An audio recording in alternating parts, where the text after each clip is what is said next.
মোক মানুহটোৱে যৌতুকৰ দাবী কৰিছে, যৌতুকৰ দাবী কৰি মাৰপিট কৰিছে। শাহুৱেও মোক মাৰপিট কৰে। সিহঁতি মোক গাঁও চাওঁ কোৱা ফেটা গাঁও, মানুহটোৰ নাম বাবুল দত্ত, শাহুৰ নাম নীৰ দত্ত, মোক ফেটা গাঁৱে পৰে। হেৰিটো মোক মানুহটোৱে যৌতুক নিনিয়াৰ কাৰণে মোক খুব মাৰপিট কৰে।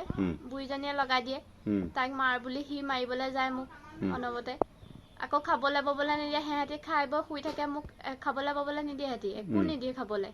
আকৌ কয় বেছিকৈ হেৰি কৰিলে কয় তোক বোলে গৰম পানী ঢালি বোলে এই মজিয়াতে পুতি থ'ম। ছোৱালীজনীকো সেয়া ঘাঁ ঘূৰ লগাই তাইক কৈছে তোক টেটু চেপি বোলে চোতাললৈ দলিয়াই 8 মাহ হৈছে এই মাহটো। এনে মাৰপিট কৰে হাজবেণ্ডে। বুঢ়ীজনীয়েও মাৰপিট কৰে। মই গোটেই টনা যোৱাৰ লগতে মই অপাৰেশ্যন কৰা মানুহ পেটত দুহুকো মাৰিছে মোক। 3 দিনমানৰ আগতেই হৈছে। পুলিচত মই লগালগ জনাইছোঁ, ছাৰে মোক হেৰি কৰি পঠিয়াই দিছে ঘৰলৈ। তাৰপৰা গাঁৱৰ পৰাও ফোন কৰিছে, গাঁৱৰ পৰা তুমি 2 দিনমান থাকা বুলি পঠিয়াই তাতে হেৰি কৰিছে। মই এতিয়া তালৈ নাযাওঁ বুলিয়ে ভাবিছোঁ আৰু তালৈ গ'লে মই তাৰমানে ডেড বডিহে যাব আৰু এইবাৰ মাৰি পেলাই প্লেন পাতি আছে। আগৰ বোৱাৰীজনী গৰম পানী ঢালি খেদাই দিলে, আগৰজনী পিতেক এটাতো মৰিলেই, পিতেক এটা বুঢ়ীজনীয়ে চিপ দি মাৰিলে।